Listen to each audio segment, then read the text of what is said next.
Dear students, continuing with our lecture series on organic reaction mechanism, this is our 48th lecture, and today we will start with a new topic, that is elimination reactions.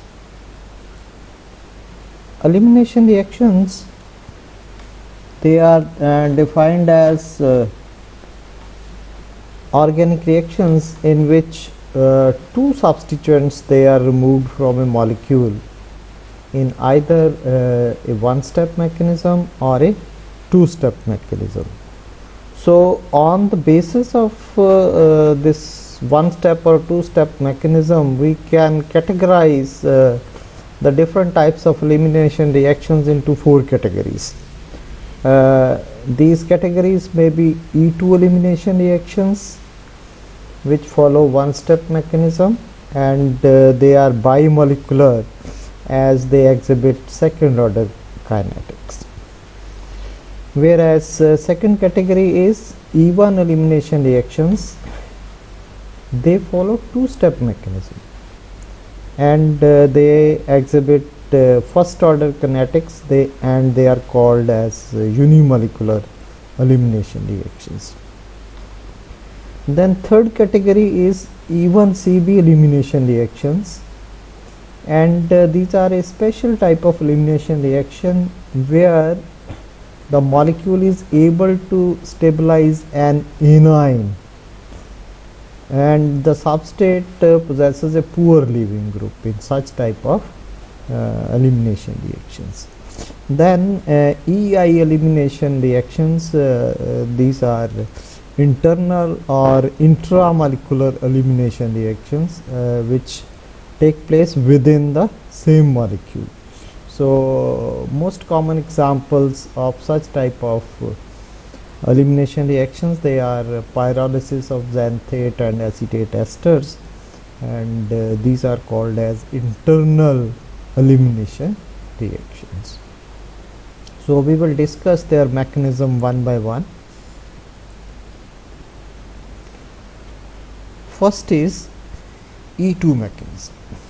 So E2 mechanism was proposed in 1920s by C.K. Ingold to explain a peculiar type of chemical reaction where E2 stands for bimolecular elimination.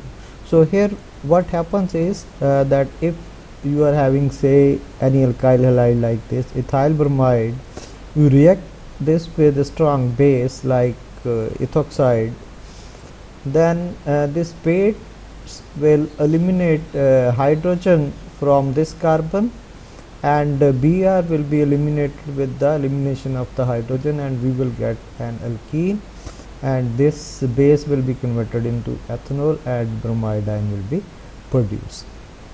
And this whole process is completed in a one-step mechanism where the carbon hydrogen bond at this place will break, and then carbon halogen bond at this point will break to form a carbon carbon double bond, or a pi bond will be formed.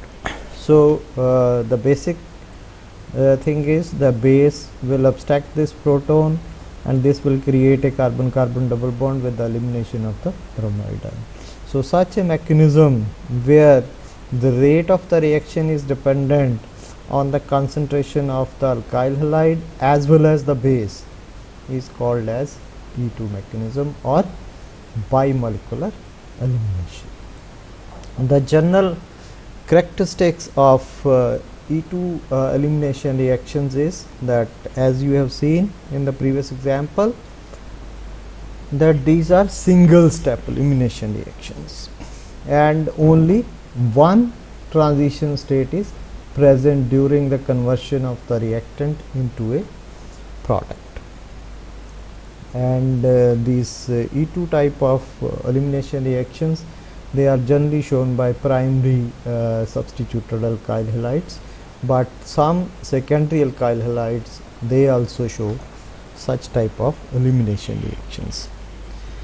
And these types of reactions, they show second order kinetics. As I have told you, that the rate of the reaction is dependent on both alkyl halide as well as the base of the reaction medium, which abstracts the proton from the alkyl halide. So because of the dependence of the reaction on the concentration of both alkyl halide as well as the base, the reaction follows second order kinetics.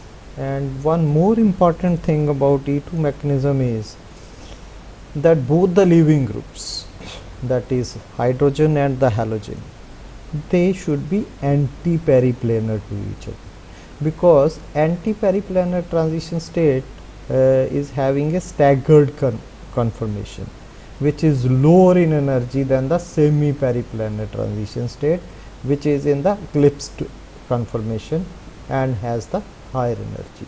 So this is also a condition for E2 type of elimination, that both the groups which are being removed from the substrate, they should be anti-periplanar to each other. And in the overall reaction, the sp3 hybridized alkane will be converted into sp2 hybridized alkene.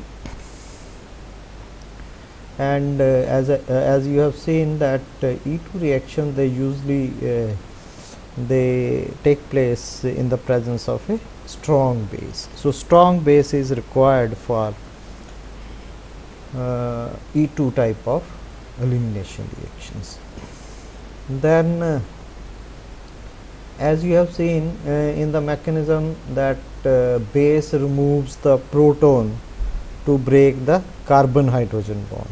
So that means the breaking of this bond is the rate determining step, and that is why when reaction kinetics is studied, it was found that the primary deuterium effect was having value much more than 1, that is commonly ranges from 2 to 6, and this can only happen if this CH bond breaking is the rate determining step. So this also proves the mechanism that bond breaking, carbon hydrogen bond breaking is the rate determining step, where hydrogen is abstracted by the base. Then E2 elimination reactions, they compete with SN2 types of substitution, nucleophilic bimolecular substitution reactions. But if the base can also act as a nucleophile, a better nucleophile, only then this will compete with SN2. But if it is a better base than the nucleophile, then E2 elimination reactions, they will take place. The next is E1 mechanism. As I have told you in the earlier slides, that E1 stands for unimolecular elimination reactions, and E1 elimination reactions, they take place in 2 steps. In the first step, which is a slow step, the substrate undergoes the formation of a carbocation intermediate. So this is a 2-step process. One is ionization and deprotonation of the carbocation. So in the first, which is a slow step, first a carbocation intermediate is formed, then this carbocation intermediate in the second step undergoes deprotonation, which is a fast process to give us the product, that is alkene. So this is the difference between E2 and E1 mechanism. E2 mechanism was a single step process. E1 mechanism is a 2-step process, and here a carbocation is formed, whereas in E2 mechanism there is no formation of a carbocation. And similarly, E1 mechanism typically is taken by tertiary alkyl halide, whereas we have seen in case of E2 mechanism that it is mainly taking place in primary alkyl halides and some of the secondary alkyl halides, they also undergo elimination by E2 mechanism. And E1 mechanism can also take place with some secondary alkyl halides also. And here, as you can see over here, that this is the rate determining step, because this is the slowest step. So in the slowest step only alkyl halide is involved, base is not involved. So that is why the rate of the reaction is influenced by the concentration of only alkyl halide, and this is because carbocation formation is the slowest step, and we call this as the rate determining step. So that is why this reaction is a unimolecular reaction, and it follows first order kinetics. Then this reaction usually takes place in the absence of a base, or only weak base is required for removal of this proton to form the final product. So these are some of the differences between E2 and E1 mechanism. Then on same lines as E2 mechanism competes with SN2, the E1 reactions, they are also in competition with the SN1, unimolecular nucleophilic substitution reaction, because in SN1 reactions also there is a carbocation intermediate which is involved in mechanism of the reaction. Then secondary deuterium isotopic effect is slightly larger than 1, normally in the range of 1 to 1.5 is observed in E1 mechanism. And in contrast to E2, there is no requirement of anti-periplanar conformation for the leaving groups to take place. So this can be proved by this experiment also, that if this sulfonate ester of menthol undergoes pyrolysis, then there are two hydrogens which can be eliminated. So if this hydrogen is eliminated, undergo elimination along with this group, then this product will be formed.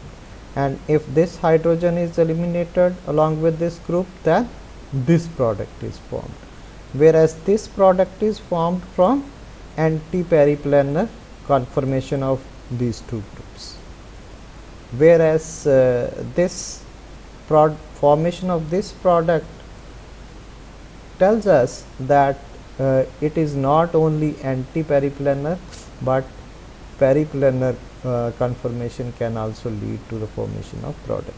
So formation of these two products indicates that anti-periplanar conformation is not required for E1 type of mechanism. Then as I have told you that E1 elimination takes place with tertiary alkyl halide. The reason why the E1 elimination happens with highly substituted alkyl halides is because in case of tertiary alkyl halide there are bulky groups, they are present, and attack of the base is hindered for the E2 one-step mechanism. So that is why two-step E1 mechanism is favored in such type of elimination reaction. And second thing is, as you have seen that the rate determining step or first step is the formation of the carbocation. So the intermediate involved in these reactions is a carbocation. So higher the substituted alkyl group, higher will be the stability of that carbocation. So highly substituted carbocations, they are more stable than methyl or primary substituted carbocation. So that is why this reaction happens to take place with highly substituted alkyl halide. So then this aspect I have already told you that SN1 and E1 pathways, they compete with each other, and we can increase the unimolecular elimination reactions if we increase the temperature of the reaction. So by increasing the heat we can make the reaction follow even pathway, and if the temperature is lowered it will follow nucleophilic substitution unimolecular. So this is how we can control elimination versus substitution. And one more aspect of E1 mechanism is that because of the formation of carbocations, there is a possibility of rearrangement reactions, because sometimes the carbocation formed during the first step can rearrange to give us a more stable carbocation, which can only take place through 1,2 hydride shifts or 1,2 alkyl shifts, and that is how rearrangement reactions can also take place in E1 mechanism. And second thing is that E1 mechanism is not dependent on the concentration of the base. So that is why this is a unimolecular mechanism, because this is dependent only on the concentration of the alkyl halide. Then a special type of elimination reaction is E1Cb elimination reaction. So this is a type of elimination reaction which take place under basic conditions. So in the presence of a base it take place, and hydrogen to be removed is relatively acidic, while the leaving group, other leaving group, that is relatively poor, and generally other leaving group instead of halogen it is either OH or OR. So these are poor leaving groups. So if we are having a poor leaving group, then this third type of mechanism is followed, which is called as E1Cb mechanism. And E stands for elimination, 1 for unimolecular, and Cb stands for conjugate base. So here what happens is, in the first step elimination means that the elimination will lose 2 substituents. Unimolecular means that the rate determining step of this reaction will involve only one molecular entity. That is why this will be a unimolecular mechanism. And conjugate base means formation of a carbanion intermediate. So this is opposite to E1. In case of E1 mechanism, a carbocation intermediate is formed, whereas in this case a carbanion intermediate is formed in case of E1Cb mechanism, which is a conjugate base of the starting material. So this is clear from here that E1Cb is a 2-step process. So here what happens is, in the first step base removes this proton and a conjugate base in the form of a carbanion is formed, and this is a very fast step, and this step may or may not be a reversible step. So when this base will eliminate this proton, this conjugate will be formed in a faster way. Then this conjugate base slowly can undergo the formation of a carbon-carbon double bond with the elimination of the leaving group, which is a poor leaving group, either OH or OR. So the base will abstract the relatively acidic proton. So this proton in these types of substrates will be relatively acidic as compared to those substrates where E1 or E2 mechanism takes place. So these are some of the differences between E1, E2 and E1Cb mechanism. So as you have seen that E1 mechanism is a 2-step reaction, E1Cb mechanism is also a 2-step reaction, whereas E2 mechanism is a concerted reaction. It takes place in a single step. Then in case of E1 mechanism, the intermediate is carbocation, whereas in case of E2 simultaneous removal of proton and the other leaving group takes place to form a double bond, whereas in case of E1Cb the intermediate involved is a carbon ion. Then E1Cb, for the reaction to take place in E1 mechanism, strongly acidic media is required, whereas for E2 there is no preference for any acidic media, whereas in case of E1Cb strongly basic media is required. For E1 mechanism, good leaving groups are required, whereas any leaving group the mechanism can go through E2 mechanism, whereas with poor leaving groups the mechanism followed will be E1Cb mechanism. Then there is less acidic basic medium is required. Here acidic medium is required, and here more acidic medium is required. So these are the difference between these three types of mechanisms. So these are the references which have been used for preparation of this lecture, where we have discussed about the mechanism of three types of elimination reaction. In the next lecture we will discuss about the special type of elimination, that is pyrolytic elimination. Thank you very much.